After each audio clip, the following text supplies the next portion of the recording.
आज ना मी बनवले होते बटाट्याच्या काचऱ्या. आता तुम्ही म्हणशाल काचऱ्या म्हणजे काय? तर आमच्या गावाकडं ना जे गोल गोल बनवतात ना बटाट्याचं, त्याला काचऱ्या म्हणतात. आणि जे बारीक चिरून बटाटा घेतात ना त्याची भाजी करतात, तर त्याला मग बटाट्याची भाजी म्हणतात. आणि अशा गोल गोल केले की याला काचऱ्या म्हणतात. तर चला आज अशाच पद्धतीने छान अशा काचऱ्या बनवूया. सगळ्यात अगोदर ना मी 2 बटाटे स्वच्छ धुवून घेतले. त्याची साल न काढता त्याला ना गोल गोल राऊंडमध्ये कट करून घेतलं. लगेच मिरची लसूण पण कट करून घेतला. कढईमध्ये 1 चमचा तेल घातलं, त्यामध्ये 1 चमचा जिरा घातलं. जिरे छान तडतडले की त्यामध्ये हे कट केलेल्या बटाट्याच्या काचऱ्या होत्या ह्या घालून घ्यायच्या आहेत.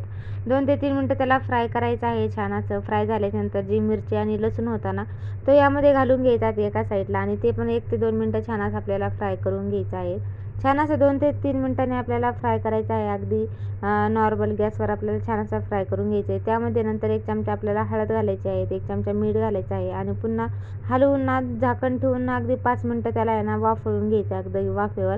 छान 5 मिनटं झाल्याच्या नंतर बघू शकता आपल्या इथं काचऱ्या छान असं शिजलेलं आहेत. वरतून खूप सारी कोथिंबीर घालायची आहेत आणि झाल्या आपल्या बटाट्याच्या काचऱ्या.